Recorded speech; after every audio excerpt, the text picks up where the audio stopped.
All right, everybody. Zach, you want to go ahead and hit that button right there on the. Oh, it's already ready to go. Welcome everybody to season 2, episode 17 of The Movement. The movement. All right, we are here. We are officially live. We throw people off with that one, Nadis. We got to let people know who we are, though. We got a great show for you lined up today, man. I cannot wait to have this conversation. The conversation is already getting deep. All right, and we haven't even started the show yet, so you already know what kind of day it's about to be. First of all, let me introduce the co-host. You got Yusuf in the back, just about to run the ad whenever it's ad time. Then you got Ramsey, the nephew Ramsey. Been playing well lately for Hanley International Academy. Check out the video posted on Thursday. You know, Ramsey was out there. Good game. I'll call it a good game. He's out there dropping buckets. I think he had 27. Got to give a shout out to Ramsey. Yusuf, want to give him a round of applause because it was a quiet, solid 27. All right, shout out to Rambo. And then you got Zach, Big General. You know, yesterday we recorded the Fortson versus Belleville game. High school game of the week will be posted tomorrow, inshallah. So look out for that one. Zach did all right with the camera. Solid. I appreciate him, though, for being there with me as well. Of course, you got myself, Omar T, in the building. Shout out to Hamza and Ali. They're not in the building today, but, you know, they'll be here eventually. The guest for today, though, is a good friend of ours, the legend in Hamtramck, the Bosnian sniper. All right, the Bosnian shooter. I like that. Shout out to Nadis. You know, give him a round of applause. My man Nadis is in the building today. Thanks for having me, yo. Of course, man. Looking forward to the conversation. So today we talk about keeping a diverse circle. All right, you know, we grew up in Hamtramck, a lot of diversity in the city. So we're going to talk about why it's so important to have those people in your circle. Before we start that conversation, though, be sure to subscribe to our pages. You can follow us on all of our socials under one name, which is Oz Media. YouTube, subscribe, Facebook, Instagram, and even TikTok under Oz Media. If you want to listen to the show later, you can listen to it on Apple and Spotify podcasts under Oz Media. And if you want to call in, our number is 313-306-1750. Again, 313-306-1750. Feel free to call in if you'd like to say hello and comment on what it is that we're talking about. And then we got to give a shout out to our sponsors, The Balkan House, Hanley International Academy, Qahwa House, BC Adhesives. We appreciate all four. Yusuf, can we give a shout out to Qahwa House right quick before we get this show on the road? The Qahwa House. The Qahwa House is the first coffee shop of its kind. The Qahwa House is a family business established in 2017 for the sole purpose of providing the best quality Yemeni coffee with no added preservatives, artificial additives, or flavors. You can stop by Qahwa House to try their famous Yemeni latte, Adani Shahi, Mafawad, and Jubani coffees. You can also stop by to try their delicious pastries, such as the Yemeni favorite sabaya, their sembusas, and their new menu item, Everything Mini Bites. There are currently 4 Qahwa House locations, with 2 of them coming soon as well, to make it a total of 6. Their 4 locations is West Dearborn, East Dearborn, Williamsburg, New York, Lombard, Illinois, with 2 new locations coming in Canton, Michigan, and Petersburg, New Jersey. So no matter where you're at in the country, be sure to stop by a Qahwa House and get a glimpse of what the Yemeni culture is all about. All right, so we already got our first shout-outs from Tariq Kustovic, said, "Oh yeah, Nadis." Is that Tariq? Yeah, that's Tarek, man. My little guy, Lil T, man. Shout out Lil T. You call him Lil T? Lil T. My brother's actually dating his girlfriend. Oh, okay. Sorry, my brother is dating his sister. Okay. His girlfriend, yeah. He's dating his girlfriend. That's kind of weird, huh? I'm like that. Okay. All right, but shout out to T, giving the shout out. We appreciate you. Yusuf about to join us. Come on in, Yusuf, and join us. But yes, so welcome, Nadis. Welcome to the show. First of all, thank you, man, for being out here. I know the ride wasn't close. You know what I'm saying? I didn't know it was that far, but I appreciate you for coming out here. For certain people, man, you make that trip, you know. So I appreciate you. I appreciate you, man. Thank so you. First of all, can you tell people, you know, what is it about yourself? What do you do, and what, you know, with life and everything like that? Yeah, absolutely. So, you know, obviously my name is Nadis. I grew up in Hamtramck with O. You know, we go way back. Currently, right now, I do work for Rocket Mortgage. I'm an executive banker right now. I do mortgages, home lending, refinancing. So if you guys need anything, reach out to me. You know, just grew up in a city that really brought a lot of, you know, great things to me personally. You know, growing up with, like I said, people like you know, people that were in a different community, different than me, really made me who I am today. But yeah, I live in Shelby Township right now, which is on the outskirts of Hamtramck. I moved out there with my family about 4 years ago. So yeah, I mean, you know, simple lifestyle. You know, I try to be better as I get older, be a better person for the community, for myself, for my family, and just be a role model, man. So yeah, that's just a little bit about me. You know, Nadis is also a humble dude, man. He's a guy that, like, I called him the shooter, the Bosnian shooter, Bosnian sniper.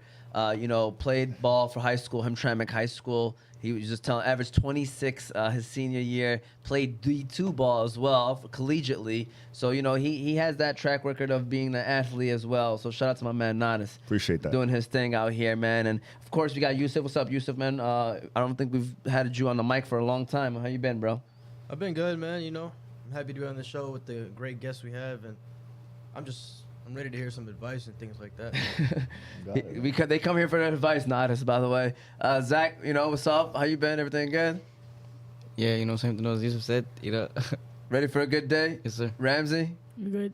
Ready for a good day? All right, let's get it rolling. So, Nadis, you kind of talked about it, you kind of mentioned it, but why is it important to, you know, have that diverse circle, that diverse group of people within your circle, within your friends group, man? Yeah, absolutely. You know, I think it's extremely important. You know, growing up in Hamtramck, first and foremost, you know, diversity, I feel like, leads to a level of success that you guys aren't seeing right now, right? Every single day I go into work, I have people that I deal with that are different color, different race, different religion, that I, you know, respect wholeheartedly to this day. You need to open up your circle. Be comfortable being uncomfortable, right? That's first and foremost. You know, we tend to shy away from those conversations to have with other people that are different from us, or to even be their friends, right? I'm Bosnian, right? So the norm, right, would be to hang out with Bosnian people and just be in that group collectively. I was never like that growing up. Omar can attest to it. You know, I have friends who are African-American. I've had friends who are Yemeni, Lebanese, you know, Bosnian, Albanian, the list goes on and on.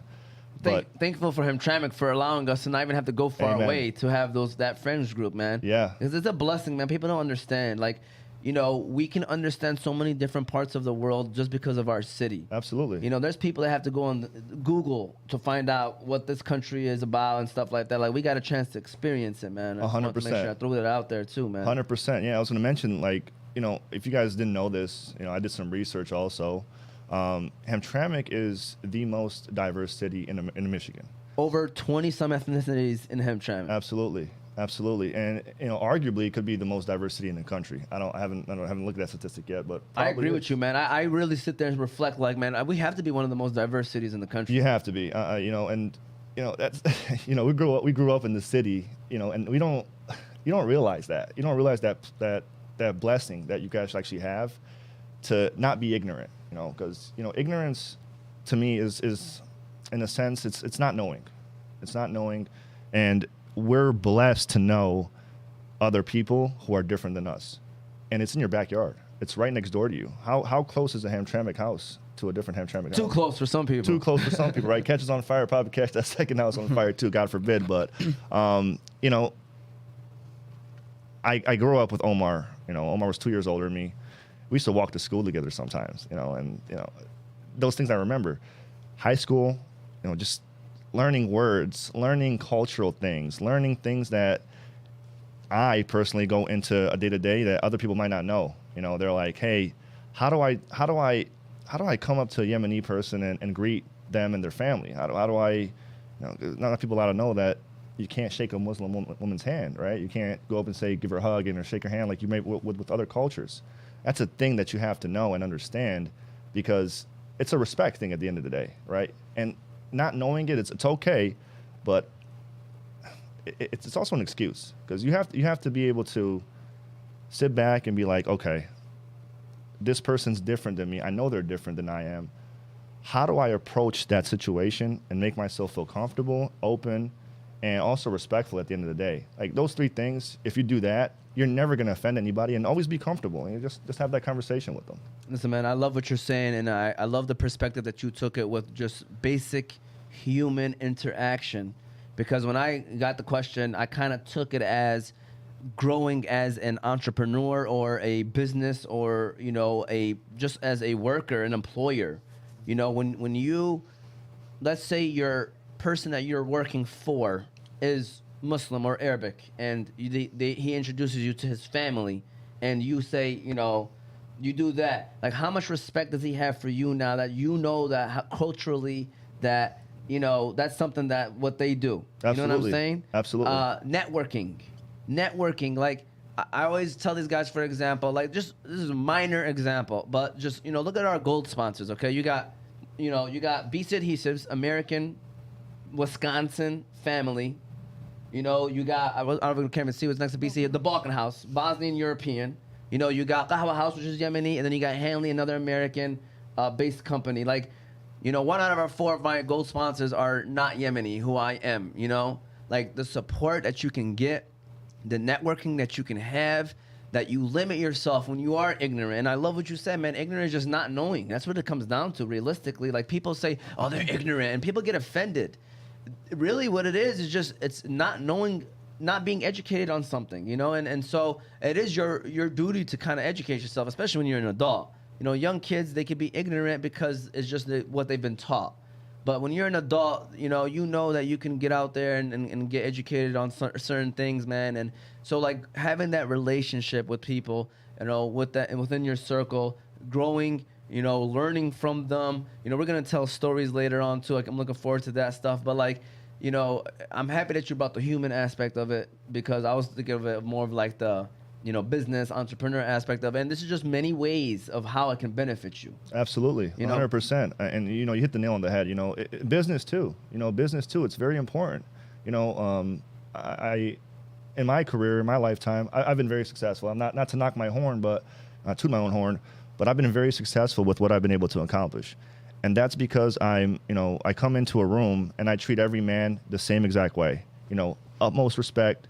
You know, I have my demeanor. I have my own, you know, my self-worth. I know what I bring to the table. I know what kind of person I am, but I'm also going to come in there with my mindset, with my diverse mindset of where I grew up in. And I'm going to use that to hopefully spread the worth, spread the knowledge, and, you know, gain, you know, future business network, like you said, right? You know, you never know. I talk to people on the phones all day. That's my job. Hey, how you doing? This is Nadis from Rocky Mortgage, right? You know, what's your name? Builds that conversation automatically, and you start talking about, well, where's that from? You know, that's a unique name. I've never heard of that before. Goes down that rabbit hole. I grew up in Bosnia. I came here when I was a little baby. You know, it was a big war. People respect that, you know, and then you just inspired a life. You just taught that person something that they probably didn't know anything about. They're in Idaho somewhere where they probably never seen a Muslim person in their life. Yeah.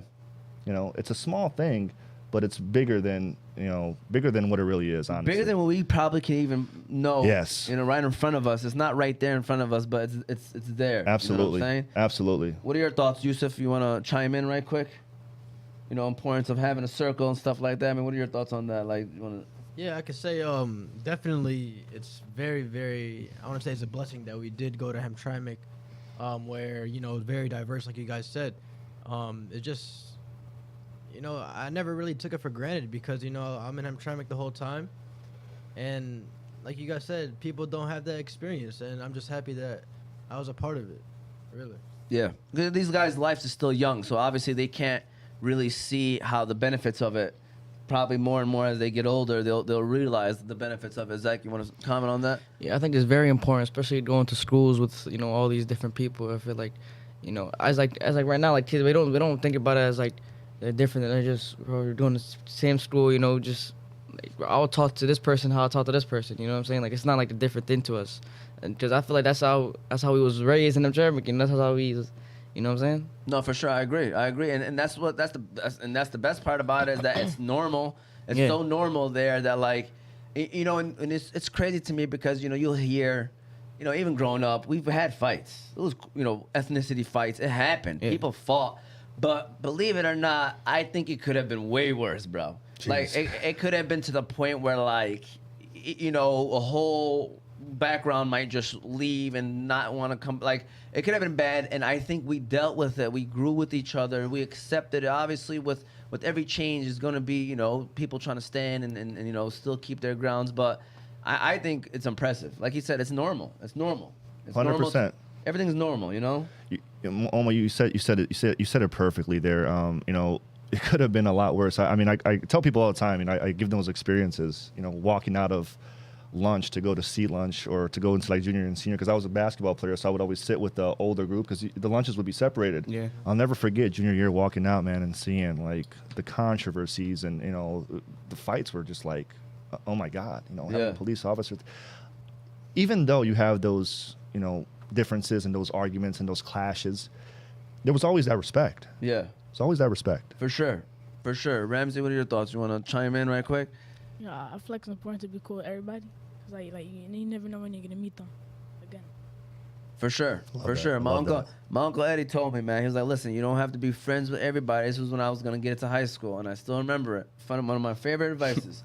You do not have to be friends with everybody, but keep a good relationship with them. He was like, he used the example of like, you never know. You never know. You don't want to run into them future in life and you did somebody wrong or you held on to something that didn't need to be held on. So keep that good relationship with everybody. Never burn a bridge. Yeah. Never burn a bridge. You guys probably heard of the saying, birds of a feather flock together, right? Yeah. Right? Birds of a feather flock together. I want you guys to get that out of your mind. Get out of your comfort zone, right? Be comfortable being uncomfortable. Your genuinity when you come across a certain person is going to be very well known. So if you're in your classroom, you see somebody who's different, go up to them, shake his hand, shake her hand, or whoever. Hey, my name is Zach. Nice to meet you. What's your name? And just open up that dialogue. You're going to see so much fruition in the future for yourselves, just building that relationship. This person might be your best man at your wedding, man. That's how like, like seriously. It's a great point because that's kind of how it was for me in college. Hamtramck, I was so in my comfort zone, which was obviously very diverse, which was great. But then when I got to college, it was kind of different. It was different because I had to like kind of do everything over again, learn everything over again.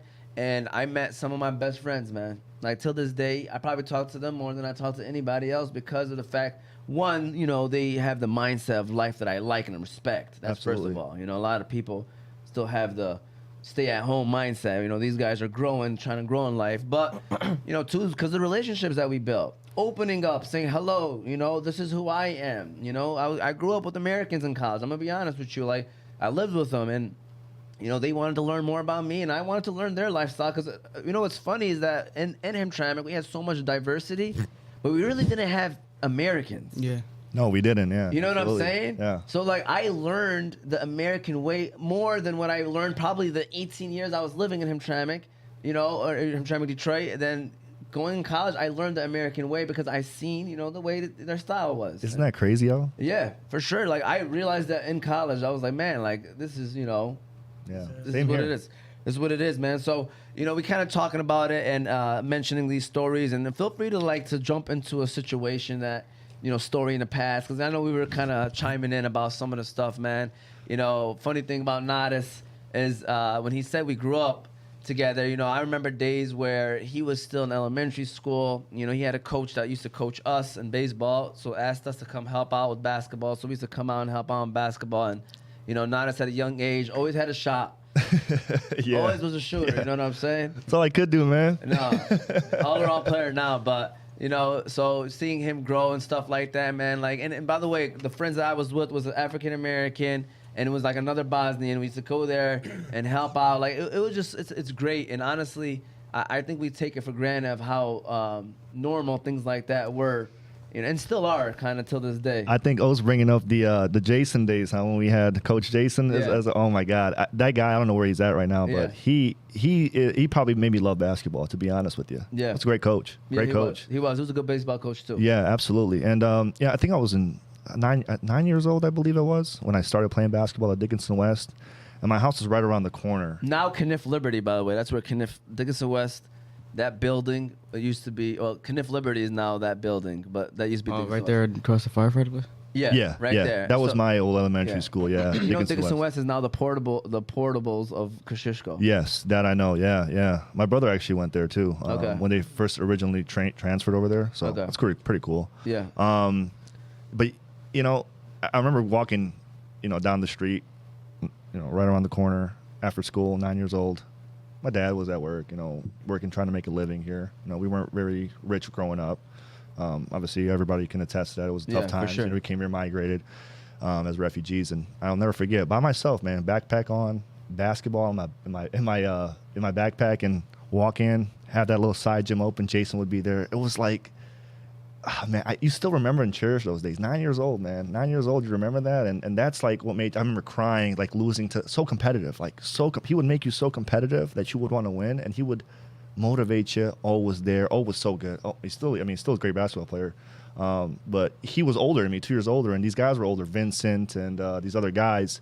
And I looked up to them because I was like, I wanted to be better than them, and they always respected me because I was a good kid. Like I knew how to play the game, but they were just older than me, and I was just trying to, you build up, you build up this, this sense of like competitiveness, but also the will and the wants to be better than them, right? You want to be so much better than them. Well, you can't. You're young. They're older. They're middle school, going to high. You're still in elementary. So you can't really compete. But that's what really kind of brought me and O together. And then I remember the van pulling up to my house, sliding doors. My mom's like, "Who's this guy picking you up?"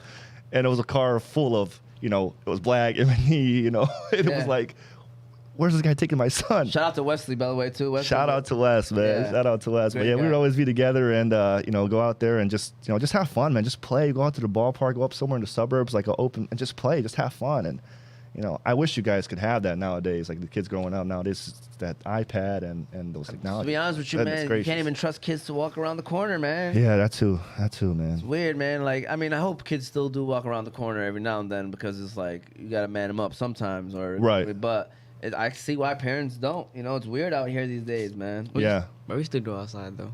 Like on our block. But see, that was your block. So Yeah. our block, they still held it down because Sure. we tried to motivate them, and they were, they're athletes. I mean, like, they do play sports, they do. So they did it, but in general, to me, you don't see that normal. Yeah. They also had older brothers growing up, who were big into sports. Yeah. That plays a factor, man. My brother's, like I said, I talk about him all the time. He's a great soccer player. Kid's phenomenal.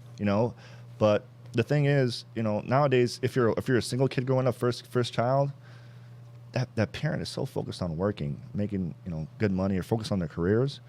You hand that iPad to that kid, and the kid just sits down, and that's all they do. They're smart kids because they go on ABC, whatever they do. But I look at it and I'm like, I don't have kids yet. Well, you do. Yeah. God willing, when I do, knock on wood. But I'm gonna try to refrain from that as best as I can. Ball in hand, football, baseball. I don't care what you do. Just go outside, man.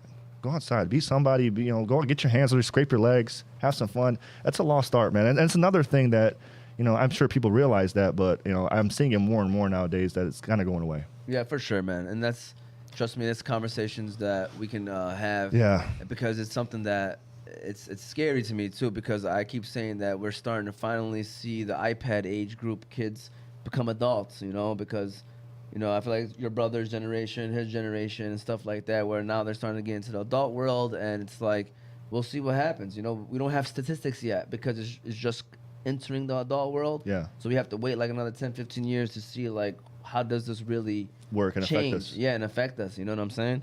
So we'll see how that goes, man. But my next question is, what do people miss out on when they don't have that diverse circle? I'm gonna let the young fellas maybe start this one off. Like, what do you think people miss out on? Oh, you want Zach to start off? So Go ahead, Zach. I think the different perspective, like different Yeah. backgrounds, different like stories, and then different like how they was raised. You feel me? You're probably so close from your friend, that's the same race as you. You different perspectives. Perspectives, yeah. You know what I'm saying? Yeah. That's what you saw. Spell it, Zach. I got you right now. Don't do it, Zach. Don't do it, Zach. I got Don't it. do it to yourself. PERPECTS. Whoa, PRPE. No, PERPE. Stop. Perspective. Whatever, You got whatever. the S in there, man. Bro, I SP. said as, bro. Come on, bro. Shout out It's a to tough Zach. word, man. Tough Yeah. word. Yeah, All right, but no, I agree though. I agree with what he said though. A definitely different perspective. Ramsey, do you have something that you want to add on to that? All right, Yusuf, you want to add on anything like that or no? I want to say it's more of like if you're not with a diverse group, it's more of a mindset where, I want to say, I don't want to go into this, but I do feel like people think of other people based off how they're raised. So I do think that if they can't see that for themselves, they'll go by whatever they're taught. Yeah. So I do believe that having that diverse group will give them their opinion on what they see and what they believe. Yeah, I agree with that, man. No, it's a great way of showing what you actually stand for. And like, as people of different color, different race, different religions, it's almost our duty to do this because you don't want people in Idaho to think that Muslims are a certain way. You know what I'm saying? You don't want people. I always mention random states. I say South Dakota, but it's funny. Idaho is definitely one of the states I also mention. Like, I'd be like, what do you think some random guy in South Dakota thinks of Muslims? Yeah. So it's like, that's why it's said, like, it is almost a requirement, and it's our duty to show people who you are. You know, being good to the neighbor. It's a requirement in every religion. It says, you know, being good to your neighbor is important, so that people can know what you actually stand for, and not just assume what the television is telling them or what social media is telling them. So I agree, Yusuf. Absolutely, absolutely. Yeah, great. That's a great question, though. I mean, if you don't have diversity in life, you're in a bubble. That's how I like to look at it. You're in a bubble that's just, you know, Only to yourself. Only to yourself, man. You know, I tell people all the time, like, some of my best friends and brothers are different than Bosnians. You know, they're not Bosnian. They're either Albanian. You know, I have some Chaldean friends, Yemeni, Lebanese, who I can call at any time of the day, any time of the night, reach out to them and say, hey, man, I need you. Can you come and, you know, do this for me or whatever? Versus maybe somebody who's Bosnian wouldn't even answer the phone. It's not about that. You know, it's not about that. You know, we have to get out of that bubble, get that perspective from other people that, you know, reach out to them and just kind of figure out, you know, what their lives are like, you know, what their lives are based off of. And you'll be surprised how similar we really are. We're not that different. You know, the only thing that separates us is this and our beliefs. But just because we're different as far as our beliefs go doesn't mean we're different as far as people goes. We're all the same. We all think the same. We eat the same. You know, we do the same things on a day-to-day. We brush our teeth the same. We put our socks on the same. All that stuff is minuscule things. But in retrospect, you know, and I bring this back to my high school days too, man. You know, going into a school that was so many different people, like, color was not a thing. Color was not a thing, though. Like, it really wasn't. It really wasn't. You know, I didn't look at like, he's Yemeni, I'm not having a friend. You know, my mom's not gonna. You know, I liked I'm not gonna lie to you. I really think like you'd be like, oh, but some people did not. I mean, really, like, not a lot of people really looked at it like that. It was more of like, you know, you just hung out with your people. If they happen to be Bosnian, it's okay because you still would hang out with anyone else. If it happened to be Yemeni, it's okay. Like, you kind of just hung out and then you just kind of just went about your day. Like, really, we didn't really think about it either. No, never. You know, and you know, sports. I love sports. This is why I love sports, right? That's what really brings people together. Yeah. And somebody said this. I was listening to a podcast. I think it was Deion Sanders, and he, you know, shout out Colorado Buffaloes out there. That was a huge hire for them. Here I got a brand. Our assistant principal at Hanley, who's been on the show, Brian Dunn. I saw him. It said Prime time, yeah. Prime or something like that. And it was in Colorado colors. I was like, oh, he already got this brand out. Yeah. He already got shirts coming out. Yeah. Oh yeah. He's changing that culture drastically. Yeah. But you know, I sat and I listened. I watched. It was about 45 minutes. I was gonna listen to the whole thing, but he said something like, he was smiling the whole time. He was like in a good mood. And Deion's always that guy. Like, it's a great motivator. If you ever guys want to, you know, listen to a coach. That's a coach. He was a former football player, not a long-time coach, so he doesn't have much experience. But look at the success he did at Jackson State in such a short time frame. You know, I think they went to the conference championship or something. They did great, and not only that, football aside, all the other stuff he's brought to that school. Yes, absolutely. You know, change the culture essentially. Yeah. But needless to say, he said something to me about DeMar Hamlin that, you know, is going to tie into this whole diverse aspect. When that guy went out, right, I was sitting down and I'm watching the game, and it's 2 minutes, 3 minutes, 4 minutes, 5, 10 minutes. You know, people are weeping and crying. The next day, what did you see on social media? Everybody came together. Everybody came together. Everybody brought themselves together. Everybody was loving. Everybody was about DeMar. It like brought the country together in a sense. Yeah. You know, and he mentioned like in that podcast, I wish we could all be like this all the time.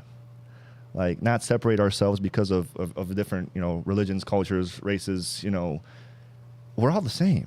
We're all the same. Why does a tragic event have to happen for us to come together? Like, what's really separating us? You know, it's bad media. It's, you know, things that we see. You know, unfortunately, sometimes how you're raised too. Yeah. In a sense.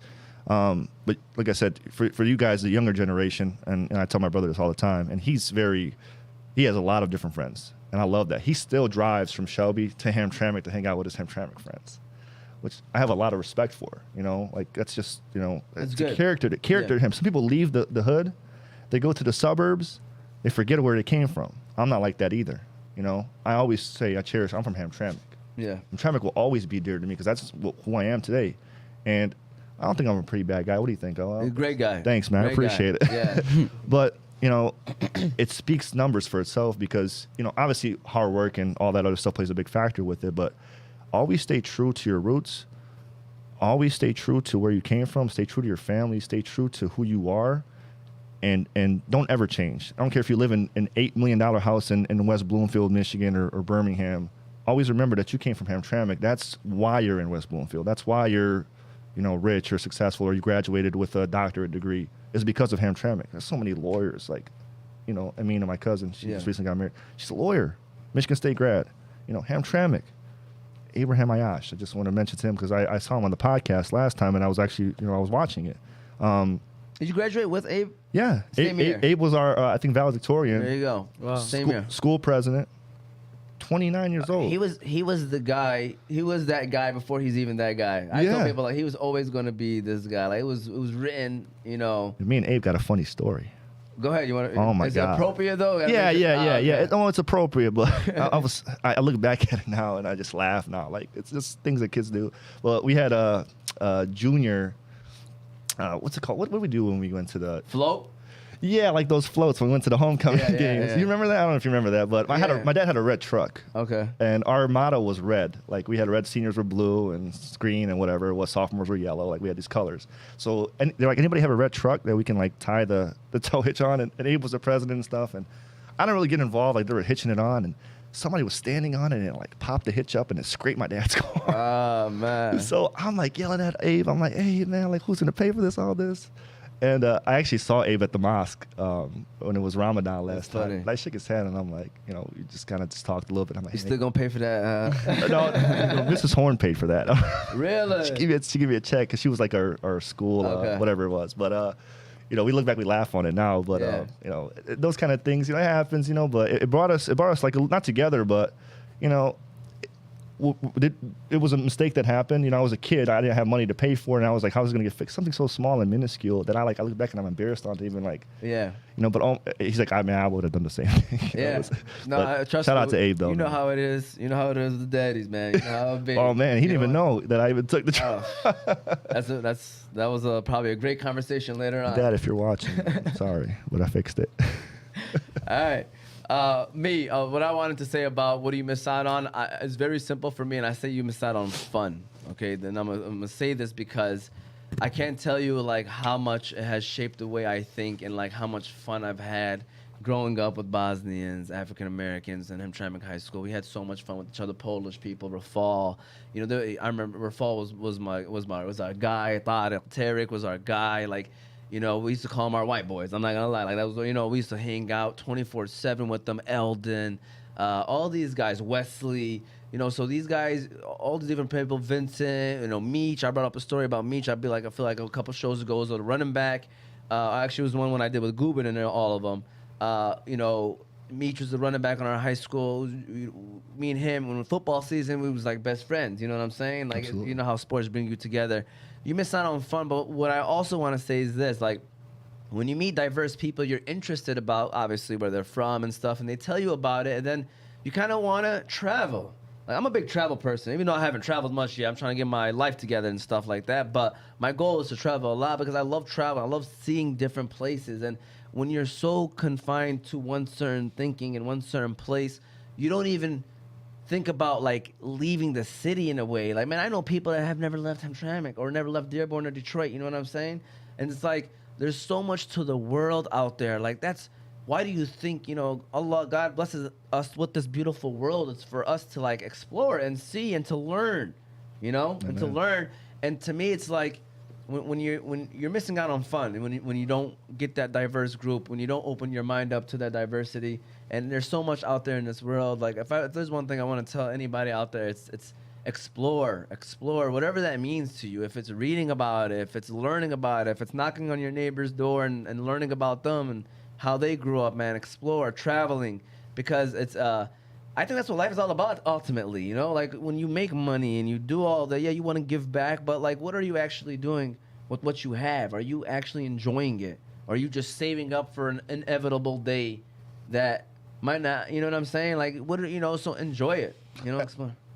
Omar, I mean, I look at it this way, you know, as I'm getting older, and you guys will realize, hopefully you will, you know, as I get older every single day, and the years, I'm about to turn 29 actually here in February, so my mindset changes every year, you know, for the better, thank God. You know, I'm trying to better myself in a more retrospect to, you know, my family, of course, but on a bigger scale, like how can I make this world better? How can I make, you know, Hamtramck better? You know, we were talking about coaching and stuff and things like that. Like that could be a big thing, you know, bringing like a state championship to the city, you know, maybe opening up another mosque or something, or, you know, maybe opening it up like my dad actually, he owns a soccer club out right now. He built for little kids. Kids are like not 5, I'm sorry, like 9, 10, 11, 12, and you know, he's got about 3-4 teams, and like that brings the community together. Yeah. It brings the Bosnian community, and he's not just Bosnian kids. He's got kids of all different races. Everybody's welcome, you know. Yeah. You know, but those are just little things, small things that can make a big difference.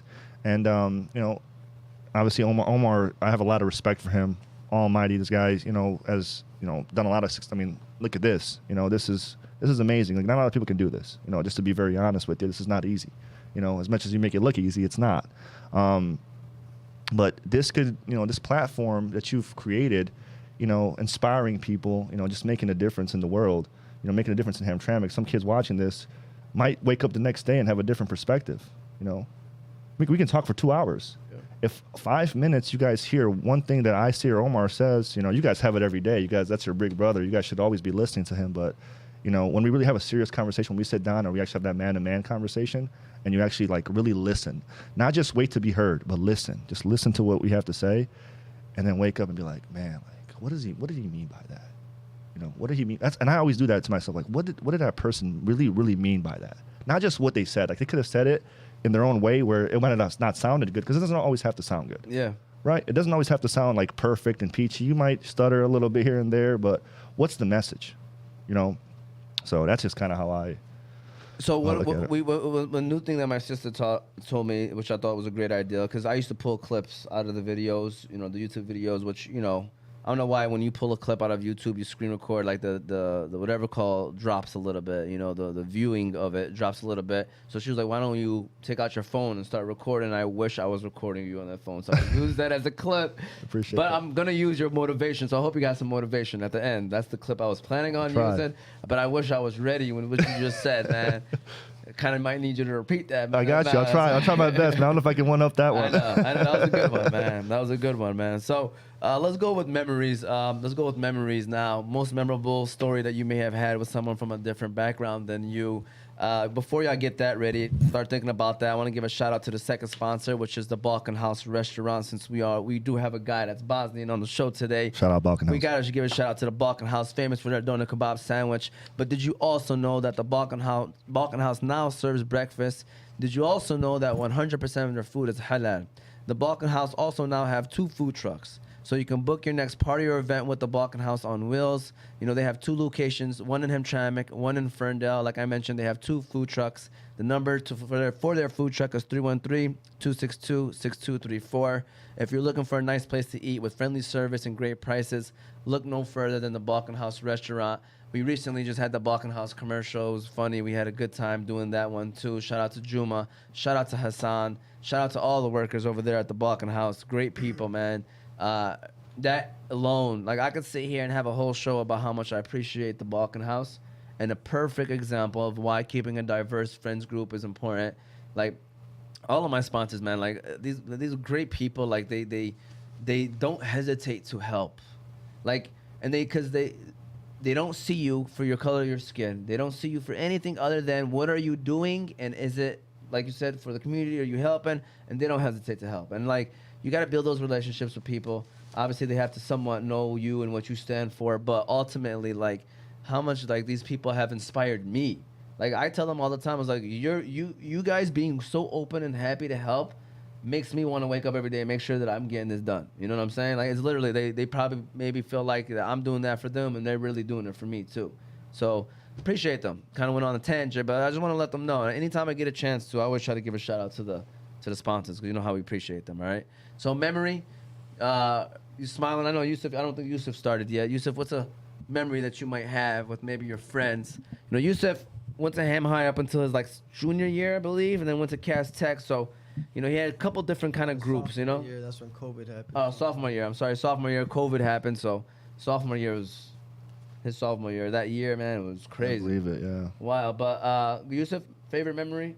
Oh yeah, I just want to say before I say, I want to say it was shout out to Coach Burns, because in middle school, you know, he was like my first coach where, you know, I looked at where he didn't play me because, you know, I don't know how to explain it, where he actually liked how I played, and it wasn't just because I was Yemeni or something, you know. It was the thing is with Coach Burns is that he brought an element of me where, you know, he just trusted me. You know, I had that trust factor with him, and even in high school, he coached me in high school. It was great to have him as a coach. But for a memory, I want to say would probably be in high school, my senior year, Cass Tech, baseball. It was very diverse. Our team was for sure the most diverse team out of the whole league. I remember I was in the outfield, and one of my closest friends, Johan, he was playing shortstop. And before the play happened, you know how you could throw someone out in baseball? Yeah. Before the play happened, we literally called it, hey, there's somebody at second, you know, just in case, you know, you got to throw the ball cut off. And he knew that I had a strong arm. So I told him I can make that throw happen to home if he tries to, you know, run that third base and go home. So literally the next pitch, the next batter literally hit the ball in the gap. I literally ran my hardest, grabbed the ball, and he waved someone off the cutoff, which was supposed to be second base cutoff, because I was playing right field at the time.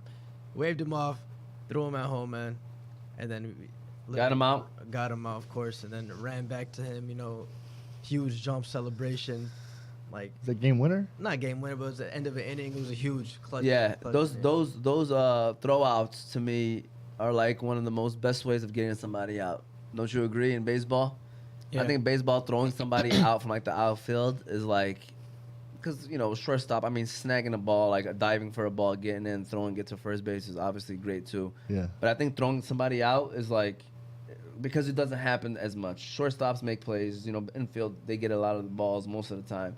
So like the ball getting hit and throwing somebody out at home, especially, you know, throwing somebody out at home, stopping a run from scoring, it's definitely. I understand how that can be like a big. Better than a home run? He can't It, score. a it home run, depends. man. it depends if you're a home run Yeah, hitter. you can't score. So if you're a home run hitter, Yeah. it won't be as impactful. Yeah. But if you just hit your first home run, ain't nothing better than hitting a home run. I think so, but that sounds like I a... still believe throwing out is more. Okay. Nah, man, get out of here. Fair enough. man. If I hit a home run, nah, that's He over not the hit- fence. I've never hit a home run over the fence, man. Trust me. I wish I never hit one in little league, in middle school, or in high school. I was more of like a single doubles hitter, make contact, you know. If I ever hit a home run over the fence, it would have probably been #1 memory of my life. I agree. After everything that I've done, it's for sure, because running those bases, that moment where you could just enjoy that moment, and like getting so hyped. Like I don't even know how I would react. I'd get so hyped. Shushing the crowd, like if you're on a roll I or think I was- something. I think Throwing I'm just someone getting- out is more rare than hitting a home run. What do you say? Throwing someone out at home is more rare. It depends on who you are, though. Yeah. Because everybody on the lineup is not a home run hitter. But like an inside of park home run. In high school, Inside park home run is not the same. Yeah, it's not the same, but like, because it's not the same because like you're actually trying to like, it's not like given to you free home. You know what I'm saying? Like, it has to be errors for you to score. That's why you're so, you know. I want to call it errors. There's some unfortunate you were there situations. when Carlos hit it in the district final. Yeah, I was that there. was crazy. That was crazy because y'all were acting like it was normal. I was over there like, he hit a home run. I mean, they got happy. Carlos Oh, hit a home man, run. let me hit a home run in a district final, Nadis. The game will have to be paused for a second. Yeah, that's pretty huge. In high school too? Yeah. Yeah, that's impressive. They all came out clapping, you know, gave him 9 and a half. I'm Yeah. like, man. There They're raised that way, maybe. Yeah, it's maybe normal. He's That's what done I'm that saying, before. though, but it looked like it was normal. So it's like, Yeah. to me, Respect. For me, it would be different, man. Like, I honestly, like, that would probably be #1 ranking on my life if hitting a home. I don't care if it was Little League, bro. It would have been #1 on my life. I You love know? baseball. I've played baseball, I think, only in middle school. I didn't play high school baseball. I was just so focused on basketball. Yeah, it was just like, my dad was like, focus on one. He was that kind of guy. Give your all to one. Do you agree with that now? No. I agree. I agree with you. I agree. Like, I think at least 2. Yeah, I think if you're a dual athlete, I think you can't do too much. I don't want to say play 4 athletes. I'll just For sure wear you not down. 4. 3 is debatable. Depends on how good you are in that third True. one. But I think 2 should be the norm. Yeah, 2 depending on what you play. I mean, you can't go wrong, right? If you're playing football and you're a basketball player, I mean, they tie hand in hand. You're gonna be strong on the court. Yeah. People can't really stop you. Soccer, you can be really quick, fast. The thing is, what if you're like a high school 5-star athlete in basketball? Would you still play football? That's all dependent. Your coaches play a big factor with that too. They might say you can't play. Yeah. They might say I don't want you to. I mean, I don't know what kind of say so they have in that, but they'll say, hey man, I don't want you to get hurt, because that's a factor too. You don't want to get hurt playing. But nowadays, I mean, that's pretty normal. If you got like some really there's a lot of 5-star, 4-star recruits that you're seeing nowadays, right? Yeah. They're mostly dual athletes. Yeah. They play 2 sports. That's good, man. As a recruiter, I would like to see that. Like to see a different perspective of his game. Yeah. The player's game. Yeah. So it's like, it's a good thing to me to play dual athlete. What do you look for at? I know we're kind of going on a tangent here, but I like it. But what would you think? I'm just going to ask you, like, your perspective. Would you rather? What do you look for in a player? I'm sorry, like when you're looking on the court, are you looking more so for discipline? Has that? And we talked about this a little bit ago about a situation. Like, are you looking for a disciplined player, or are you looking for, like, oh my God, he's great, but he's a complete? So I'm not gonna lie to you. First thing I'm looking for is talent. I'm not even gonna front, Sure. because I'm trying to win games. But 100%, if a player doesn't have his head on straight, it's a big no-no for me. And I've learned this over the years too, because I was, it's crazy. I've had the most talented teams and we didn't win. And then I had teams that understood the assignment and we won. And it helped me learn too, and it changed my perspective. I know I'm still young, considered young, but it changed my whole perspective on how you really can coach up. As long as the talent's good enough, you really can coach them up to buy into the system and to win. You really can. You really can make a difference. Zach is one of those people that believes coaches don't make a difference, by the way. He thinks players ultimately 90% of the game. It matters higher you like in levels. You He feel me? thinks professionals 90-10. 90% players, 10% coaches. You agree with that? I agree. I feel like my- high school. But like middle school is 60-40. Players? Yeah. He's still giving players the edge. And then higher goals at the higher levels, No. So Like, but professionals is, bro, Yeah. 90, like, bro. yeah, Guys, coaches are so important. they are important. Because look at teams that have talent and are, like I said, the Jacksonville Jaguars. Do you watch NFL? I do. Okay, yeah. so Jacksonville was, throw the franchise away last year. Throw the franchise away. Yeah. So many things going on. New staff comes in, they won the division. Just players wasn't performing last year, though. You can't give it back. Okay. Oh, man, they ain't have all these players that they came in who, Evan Ingram, Christian Kirk and all. Kristen Kirk, Listen, Zay we don't want to Jones. go all too off topic here. We're going to get people upset. We talking about the Yeah, NFL. right. The But- thing is that if the NFL teams, let's say there was no coaches allowed, Jacksonville would have been good. That's not true. If they were to just go like play pickup football, they would have been good. That's What would you look at now? That's when So, if you're so I'm very realistic, guys. So Yeah. like, I agree with both aspects because you look at the Lions this year. I think Dan Campbell plays a big factor in them being good. Thank you. That's like a motivator, but like not as a coach. though. Motivator. That's a coach. Bro, Man. Ben Johnson, our offensive coordinator, is so much better than Yeah. so many offensive coordinators. Like Oh, the man. way our offense, the way it has gotten so much better, you got to believe that it's something. And obviously, it has a lot to do with coaching. He just Zach. had 10%, but but like it's so much of the players can get though, Yeah. Like, it's like the offensive coordinator's throwing the ball, Yeah. and like he's But catching the ball. What if he's so? Did you remember the Jets play I was telling you when we won the game? Yeah. Okay, it was 4th and That's 1. a great play call. Thank you.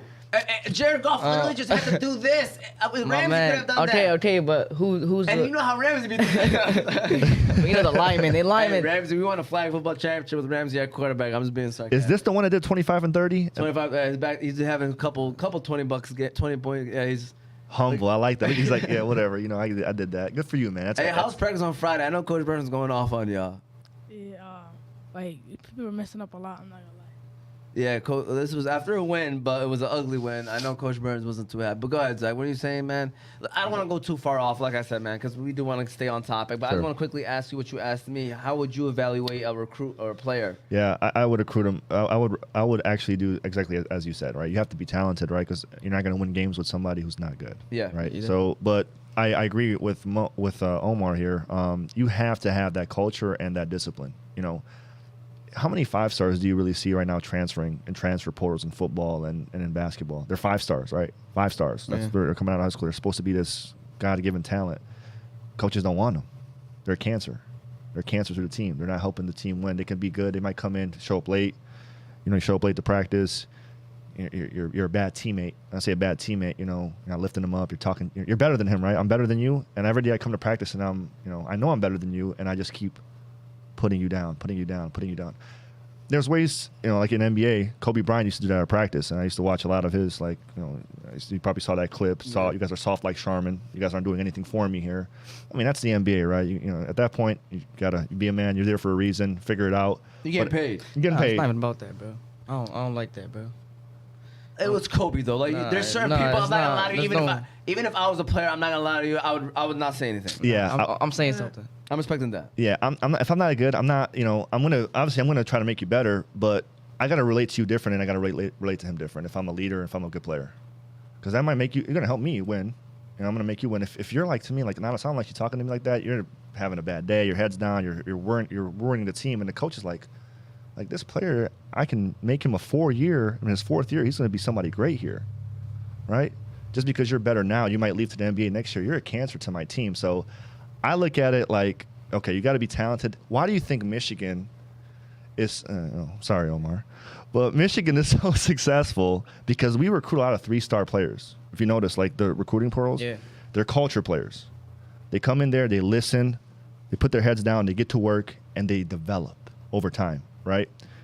There's programs as the Nick Sabans and all this. I don't want to get down a rabbit hole, but they get all these great players. At that point, I mean, you're just better, and they also have a culture.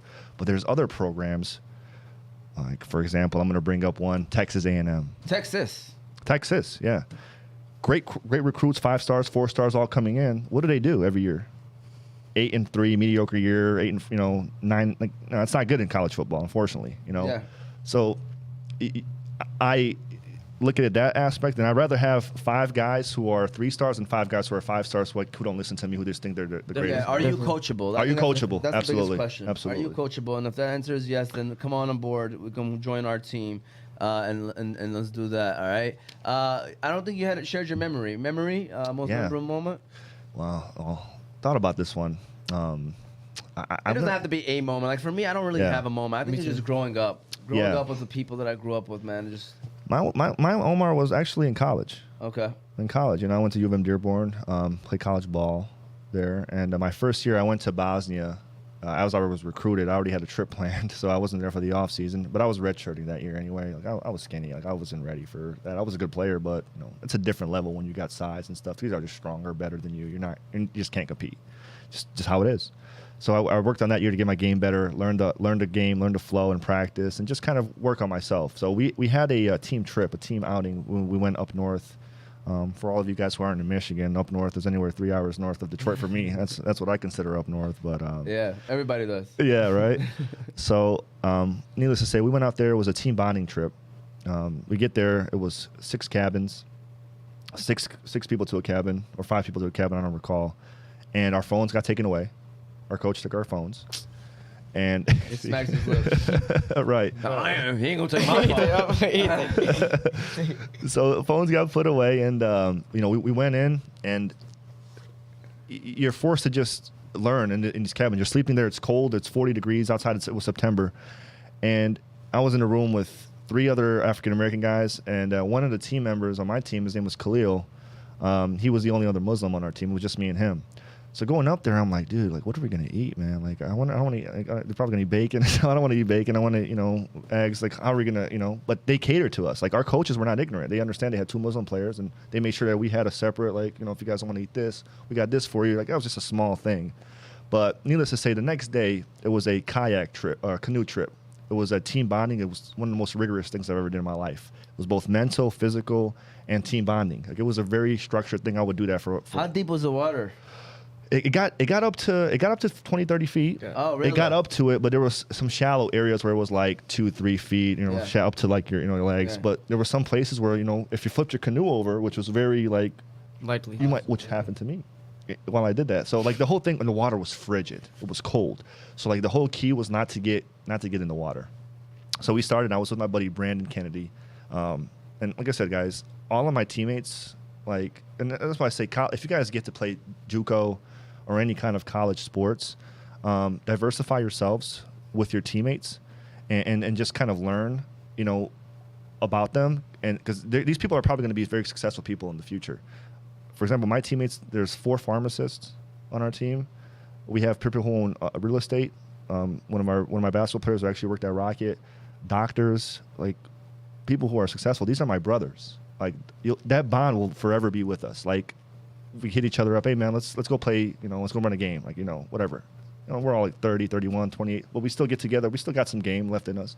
But me and Brandon were in this. Brandon's a white kid from Dearborn. I think he went to Garden City. I'm sorry, Garden City. So he's close to Dearborn, so he understands a little bit of the culture, but not fully. Very smart kid, intellectual, great guy. Me and him are like really close friends. So we sat in the canoe together. He was in the front, I was in the back. Now the back is the steerer, and the front is like the the peddler, right?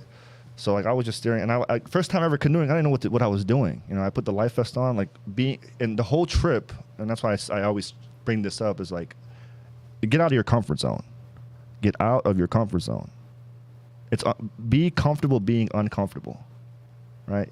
If that's one thing you guys take from today, be comfortable being uncomfortable. I sat in that canoe and I'm like, God, I hate water. Like I hate deep waters. Pool 20, 30 feet. I'll swim in it all day if I know I can grab the side. And so we get in there, and this was like it was a 3-hour canoe trip, like 3 hours. It wasn't like 30 minutes or anything. It was long. Yeah. And it's one of the, I forgot the name, Omar. I was trying to think of it, but I can't. But it's one of the most rigorous rivers in Michigan. Like people who are very experienced come there to do it, and we're all college players. Like we don't know. Yeah. Some players are wilderness, and if they grew up in certain areas, they've done that. I would not be a big fan of this. I wasn't. But you know what? Brandon's in the front, and like me and him, he turned around. He's like, dude, we're just not gonna flip this over. But everybody flipped over. Almost everybody flipped over. But we were like one of the last ones we did. He was very like good. He knew what he was doing, so I was very comfortable with him, right, in that canoe. But I'm also very careful. Like I'm not gonna put myself in a situation where I can control it. So I was just trying to be calm. Like we're doing smooth everything. And in that time frame, we're in that canoe, and now we're talking. All right, you're 3 hours with somebody. I probably known him since I got recruited in maybe 2 weeks, 3 weeks until because I came back from Europe. I came back from Bosnia. And so me and Brandon are in this thing, and a memorable moment. We're sitting there, and he just turns around and starts asking me questions, about, where I grew up from. Like, tell me a little bit about yourself, White Muslim. It's not common. Yeah. Right? It's not common. Yeah, for sure. People think, oh my God, I've been in so many situations where people bash Muslims. And yeah. It's so funny that you say that because Ikram and Dennis, when they came on the show, they mentioned that. They were like, many times people would talk to them bad about Muslims, thinking that they were not Muslims. Yeah. And they'd be like, by the way, I'm Muslim. Exactly. And see, you don't take offense to it. Once again, respect, right? I've had a manager at work. I used to work at Lowe's. I'll come back to Brandon here, but predominantly guy grew up in grew up privileged, white neighborhoods. Probably never even encountered a Muslim. The whole perception of a Muslim is bearded, brown-skinned men, right? It's not the perception. It's not what it is. But needless to say, he started talking about it and all this, and I was quiet because he was my boss. I was quiet. I was 19 years old, right? And I didn't say anything. This guy was maybe like 20, like 30, 31. And he's always like, we're working together, like, just talking. And he's just like talking about stuff. Like, nothing like hurtful, but enough to like kind of like push my buttons a little bit, And I told him, I finally told him because I was tired of hearing it. I'm like, I was like, hey man, I was like, I'm Muslim, right? His face got red. oh no, I didn't mean it. Like, but I let him go on. I wanted to really see what he thought. I really wanted to see how he actually felt and how he thought. And then like when I opened up to him, then he started. Then listen to this. Then it's like He started asking you questions. asking me questions. Like, why did it have to get to that? Like, why is your perception this? Why don't you just, reach out to somebody or get online and just like, if you're so passionate about that because you're talking about it so long, like, open up about it. But needless to say, like you said, like, he didn't realize in that canoe that I wasn't like, really. He's like, okay. He's like, man, tell me about a little bit. I think he was so respectful. Like this guy, why he's so successful is because of how he was raised. Single family mom. Didn't have a dad growing up. So asking me questions, and we sat there, and I started telling him how I grew up in Hamtramck. And our coach would always tell me, like, my college coach, like, I would come in there, I was running gun, Yeah. 3-point. That's not how college is. And I would shoot threes. I would make it, and he would blow the whistle and say, "This is not Hamtramck." He said that? Yeah. This is not Hamtramck. We don't play that way. Like, and that's all I knew though. But so I had to adjust and change. It was hard for me, but I figured it out. It didn't take me very long. But needless to say, we're in this canoe 3 hours. We get in there, and like I said, the questions start going, and we flip the canoe over. We saw 2 dogs coming from, like, you're in woods, right? And the woods are like this, and 2 dogs just start coming, and they're like, we're right, the waters are taking you to the edge, so we're getting closer to these dogs. So they're like Labrador retrievers. They don't bite or anything like that, but he got so scared, he jumps out of the canoe. And I'm left in there, and you can't have, as he's doing that, I'm trying to like lift, and I fall in, and we end up falling into, like, I go underwater. Oh man. We have our life vest on, so like, now you're drenched in sweat. My coach comes, they flip the canoe over, and like, we get back in there, and we start just like nothing happened. Like you're infuriated, you're going over, you're like, what the heck? And then Brandon starts opening up to me and telling me about a little bit about his, how he grew up. It wasn't very different from us. It wasn't very different, and a memorable moment, man. Like, we ended up finishing like 4th, and it was like maybe 12, 15 canoes. Like, I finished, my whole shoulders were dead. My body was sore. I was exhausted. But that moment, like, what our coach did for us, like, he said, he didn't tell us this before, but he's like, "What did you learn from your teammate?" And there wasn't, like, many of them were just like, just joking around in there, just having those conversations, not really saying anything. But me and Brandon had a lot to say about what we did. Yeah, and how you grew up, and how our perspectives were. And he to this day, like, he knows. I'm sure he knows a lot more. He's in Utah right now, so hopefully he'll spread that knowledge out there to his people. Because man, you brought up a great situation, and now that you had me thinking about my memory, I want to do 2 quick ones. And number one, in college, I remember first day I moved into my dorm. My was that me? Oh, dang, I probably hit my phone or somebody. No, not me.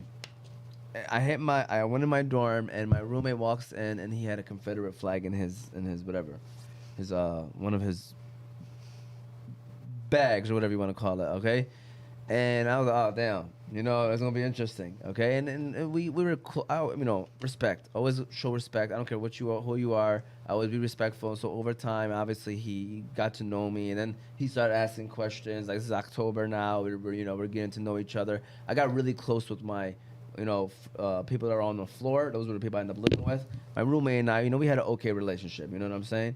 He's a little different than those guys, but what I'm trying to say is, so eventually I started to do some freelance writing for our college newspaper, and then there was this commenter that commented and was being very disrespectful to Muslims.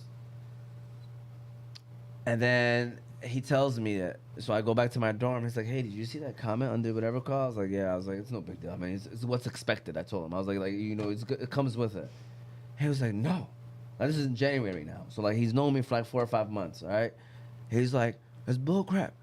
He actually started tearing up defending me as he started typing away like 3 paragraphs of how just defending what it is that we do, how he's been living with me and he knows the person that I am, and all this stuff. And I swear to you, he was crying as he was typing it away, like mad tears. Like, he was so mad and never would have thought that would be the situation. Until this day, I see, we're friends on social media and stuff, but now with the people that I actually grew up with and lived with, I don't want to say grew up with, lived with in college. Going back to your story, you kind of mentioned it. So, one of my friends, his parents used to always tailgate. Every Saturday football game, they tailgated. The first Saturday we went there, we get there. Obviously, man, the best tailgates, by the way, man. Shout out to them, man. Kudos to them, bro. They always had food on the tables, ready to go. But there was no beef, okay? But they had fruits, they had snacks, they had cheeses. I did not say a word, Zach. You know what I'm saying? I didn't say a word, I was snacking, thinking like it's a blessing of a situation. Yeah. I'm snacking, feeling good, but they realized that I didn't. So the mom came up to me and was like, "Why don't you get some, salami sandwich?" They call them. Man, I forgot what was their line, the salami sandwiches. But I was like, I didn't even really say it. Right. And then Respect. her son jokingly was like, "Mom, he doesn't eat it, And then she got so embarrassed. Nadis, this was my freshman year. For 4 years, I had my own separate table at their tailgate with Muslim beef, halal foods to eat. That's amazing. For the next 4 years. Wow. Nadis. Respect. Not just Eric Ratonia. He's one of our co-hosts on the Fantasy Guys. His parents. Shout out to Eric Ratonia, man. Like, it wasn't just the next week. It was the next 4 years, Nadis. Hey, is Omar coming? Okay. They would always ask, like, on Thursday. Make sure that I'm going to be there. Or, are you guys coming this week? Okay. Is Omar, are y'all coming this week? Because once we started, getting older, we started doing our own things, on Saturdays. But, Right. they used to always check in to make sure if we were coming, they'd have stuff ready. If we were coming, they'd have stuff ready, man. So it's like, and it's like, to me, man, that's the kind of stuff, like, people don't do that. People don't do that, So we appreciate those kind of moments, man. People don't care how much you know until they know how much you really care. That's true. And that's care from that lady. Yeah. She respect, much And the respect parents, her. but And the dad, parents, Mark yeah, Ratonia. for sure. Shout out to Mark, as his dad. Absolutely. Appreciate him as well. Lost art, man. Lost art that people Yeah. actually, that's how my mom is. Yeah. I'm sure yours is too, and Yeah, all, for all, sure. all, just how you're raised, and that's a respect thing at the end of the day. And like I said, she probably didn't know. She didn't know. Yeah, she didn't know. She didn't know who was gonna be coming. She didn't know the situation. But I'm telling you, after that, it was like awesome. that. Yeah, man. That's Great awesome. people. Great people. Believe it or not, this show is already flying past. We're over an hour. We usually do like an hour show. All right, so I want to say funniest moment. If anybody has any funny moments, quickly want to share any funny moments. For me, that's what I was gonna say is Vincent. All right, shout out to Vincent. All right, Shout out I think I Vincent. talked to you guys about this. This is one of my favorite days of middle school of my whole life. I think I mentioned this story to you guys maybe before, but long story short. So recently, me, I was a big Madden player when I was a kid, middle school. Big Madden guy, big Madden. I loved Madden. Okay, and so me and Vince used to talk mad smack to each other. I was Xbox, he was PlayStation. Long story short, Kosciuszko Middle School had a Madden challenge happening to win a PlayStation PSP. Remember PSPs came out? Oh my God. All right? Do I? So I was like, oh man, we had like a game. We had something. I no matter what couldn't go. I remember I was so mad that I couldn't go, but I couldn't go. I don't know if we had a game. I don't know what the situation was. Because I think it was during baseball season. Vince ain't playing baseball. But long story short, I couldn't make it. Vincent played in the tournament. He won it all. And so he comes back to the next day in class. He's the champ. He's the boss. He's the man. So we start talking mad smack again. And I was like, you know what? I was like, but I knew that the system matters. I was like, either you're going to borrow my Xbox or I'm going to borrow your PlayStation. I was like, we borrow for a week, and then we're going to show up and we're going to play. I like Okay? that. So he gave me his PlayStation. So for a week, I was playing on the PlayStation, making sure I got everything ready to roll. And I kept warning him about, I found my team. It was the Broncos. I don't know what year. It was like 06, so I like the Broncos. They were solid. So I kept mentioning to him, I was like, yo, man, I don't know why, man. Like, with this kick returner, like, dude, like, I be scoring touchdowns. It's rare to score touchdowns on kick return in a video game. But I was like, bro, like, it's weird. Like, for that week, I scored like 4 touchdowns on kick return. I'm like, I'm hitting the holes perfectly. Like, I don't know what it is. I was telling him about that. Long story short, we meet, we play, go to his house. His mom, by the way, gives us food. This is like moment, like these moments, remember forever. You know what I'm saying? So when we in his room now, we playing the game. I can't tell you the anxiety level is so high, by the way, because you talk mad smack. We're back and forth, not as this back and forth. It's like the fourth quarter. I think he just kicked the field goal. I think he's up by 5 or something. He kicks it off, and I swear to you, I get the ball, and I'm like, all right, I gotta do this.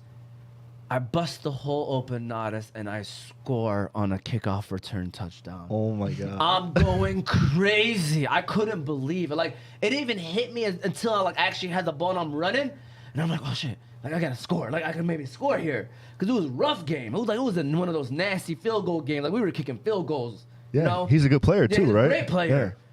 I scored on a kickoff return. I remember Vincent snapping. And it was so funny because he's snapping and his mama was like, what you yelling for? Like, and he was so mad. Like, and I'm laughing.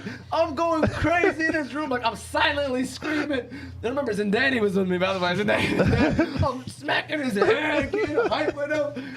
I'm going crazy. I end up stopping him. And then, you know me, I ran the ball out. And he was so mad. You really gonna do that? You really gonna run the clock out? And Vincent, I can imagine Oh, talking, man. man. His voice just makes it even more funnier. Yes, and what made that day most memorable, though, is that later on there was a varsity basketball game. I was in middle school. My brother was a senior, Moti. I remember they beat Clarenceville. Clarenceville had 2 D1 players. I remember a couple players dunked from Clarenceville that game. So it was like, you know, when kids dunk. So it was just a great day overall. But I'm trying to upset them. You know, Wow. Clarenceville was the #1 seed in the Metro Conference. I'm telling you, like, they were, you know, I think they won districts that year. And then Hamtramck was like the 8th, 7th seed. It was a regular season game. It wasn't a playoff game, but they upset them. So, like, you know, Hamtramck was hyped that day. It was just a good day. But Very good day. Yeah, very good day. Is that Vincent from 6 Mile? No. You don't know this Vincent. You've never met him yet, but great. Always kid. smiling, man. Always sees you, he'll start laughing right away. Great guy, man. So let me tell you this quick funny story, right? Vincent fasted during Ramadan one day. I invited him over to the house. He had dinner with the family. You might remember this. You probably were too young. But I remember he came over the house. We had dinner together. He fasted when we were in middle school. I remember he said, I want to try it out.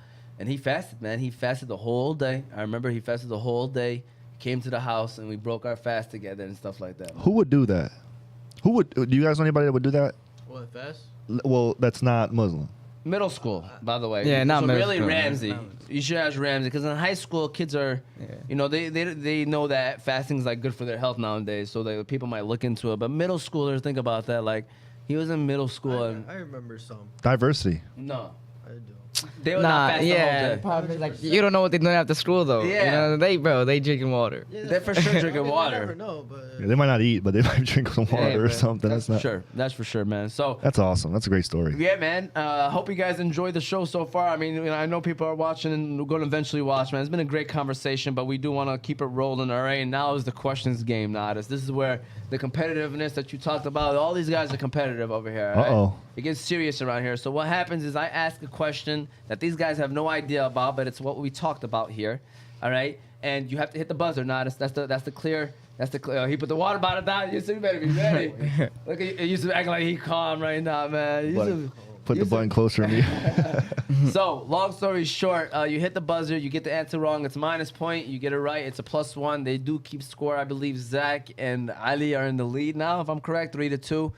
Yusuf and Ramsey got 2, but you are representing Ali right now, so you are with Zach's team, and it's Ramsey and Yusuf. So Ramsey and Yusuf versus Zach and Nadis. Let's do it. Here we go, all right? So questions have to deal with circle, the stuff that we talked about. I try to ask questions about what we talked about, all right? You ready? You gotta wait till the question finished, by the way. You hit the buzzer too early. Where do you want the buzzer at? I want to be fair. Man, you just lean over, man. Yusuf trying to be nice right now. Yusuf gonna use that excuse. Yusuf gonna be like, oh, I couldn't reach. Yeah. I don't want no excuses, Hey, man. bro. You gotta let the question finish. Make sure you let the question finish. All right. Keeping a diverse circle of friends can really help with what? The word starts with the letter N. I just buzzed it. It starts with an N. Repeat the question. I sorry, I forgot. repeat it. Yes, you can. Yes, you can. No, you can't. Yes, you can. I can't repeat the question, No, you Zach. That's can't. why you don't hit the buzzer, man. You can get it repeated. Not you. These guys can get it repeated because they can steal the question. You can repeat the question, bro. Do you know the answer? No. Oh, okay. I said this word. Can you repeat the I question? know you repeat the question. I don't remember. You have to repeat the Yusuf question. and Ramsey, are you allowing them to repeat the question? Yes, or no? yes, bro. No. I see what I'm lie. saying. We don't repeat the question. Yes, you can. All right. I can Ramsey- ask you to repeat the question. Ramsey and Yusuf, are you ready? Oh, if we get it wrong, No, by the way, Zach, you gotta say something because you are gonna, no matter what, get the minus point. You should Bro, never hit the buzzer, Zach. okay. Listen, you know the rules, Zach. Don't be Okay, acting trying to I act heard the random. question and I forgot it. Can you repeat it? No. No. You No. can okay, can you repeat it and give me 3 seconds? Oh, No. No. you can't repeat the question. You hit the Why can't you not repeat You the should have question? never hit the buzzer. That But boy. I knew it because I knew it. I knew it and I Come on, forgot. Zach. Come on, Zach. Come Make on, it starts with the decision. end, bro. Oh man, give me time limit. 5. Whatever, don't say it out loud though. Okay, 3 seconds. just put your hands up. 3, Uh, 2. negotiations? Oh no, bro, negotiations. Negotiations? No, it's not. All right. The question was, keeping a diverse circle of friends can really help with what? starts with the letter N. Remember, I said this word. That's what I was trying to tell you guys. Remember, these questions are based probably off of what I come up with these questions before the show, not during the show. So, does anybody know the answer? Letter N. And I don't even know. Networking. Network. I would have never guessed that. hey, you know. All right. Well, anyways, it's minus one for these guys. Minus one. Here we go. We'll get Number the next two. one. My bad, We'll my get the bad. next one. This ethnicity's flag have the colors blue and yellow with white stars. Bosnia. Yeah, I knew it. No, bro. No, he wasn't. No, it wasn't, bro. No, it wasn't. His arm was up, bro. Nadis got it. Nadis got it. Come on. All right, Come so on. we're at 0-0? zeros. 0-0? We're at zeros because they were at minus one. Now they got that plus one. So this is the final question for the final win. All right. All right. Remember, I said this answer. I come up with these questions before the show. I don't know what these guys are gonna say, so I come up with these questions basing off of what I'm gonna say. Hamtramck has over blank ethnicities when I was in high school. 20. 20 is the answer. Got the W. Nadis and Zach. Yeah, it's over. That's three questions. That's three Zach. questions, bro. Come on, man. He's dizzy. Oh my God, man. 3 questions. Congratulate. We'll give you guys a round of applause if somebody was back there. But yeah, we can do it right here. They got the W. Ramsey's like, I'm just here so I don't get fined. That's what Ramsey is there. He's just chilling, all right? So that's our questions game segment. We want to have a little bit of fun. And then now we have the 4-bar/word of the day where we give you a word. You know, maybe you did not know. Not as being the researcher that he has been throwing in that word with a couple of his I answers. got a question. Yeah. I hope it's not about questions game. It is. All right, here we go. So what's the point of getting them a -1? So that they're at a -1. If they do get it right, they're back at 0. No, but you're supposed to be up 2-0. Good. How's that? Point. You What? How are we gonna be negative when you get a You're point? supposed to be up 2 to win the game. All right. Anyways. makes sense. Okay, That's so what we're if doing. it's anything, they don't get a -1. They're at 0. They didn't get a point, and then they got the last point, so they still got 1. You don't get the What's point 1-0? because they didn't get the point. I know. So Yeah, it's 1-0. They won. Another question. No, it's 3 questions. Whoever's up at the end. Oh, man. All right, go ahead. here we go. Word of the day is demeanor. Shout out to demeanor.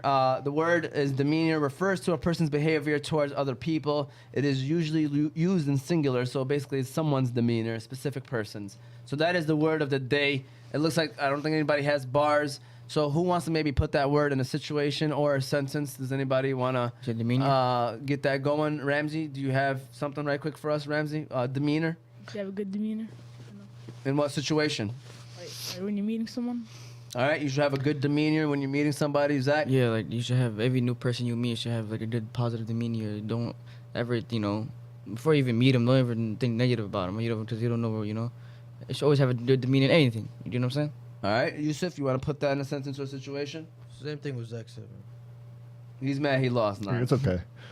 Go ahead, Nadis. Demeanor to me is how you walk, how you act, and how you carry yourself. Yeah. How you shake a man's hand.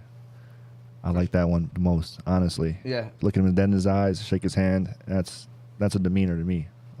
People look at that, by the way. They do, big time. That's a small thing that I learned growing up. You shake somebody's hand really soft, you lost respect. I mean, I not lost respect, but it's like It's like, you know what I'm saying? Yeah. you're yourself. I don't want to say man up because women should also probably do the same thing as Absolutely, well. absolutely. It's more like demeanor, really. It's something that you should definitely carry with yourself, and there's something that you need to know. Look somebody in the eye when you shake them hand, and shake it with a firm handshake. Because it could go a long way. Literally, I had recently the principal. I tried to get a kid to come to our school, Hanley, and the principal was like, "Let's meet him." She's like, "Make sure you tell that kid to look me in my eye and shake my hand when I do meet him." Like she tried to give me a hint to him to let him know, like that's what we want to see. Cool. All right, the kid. I just said that.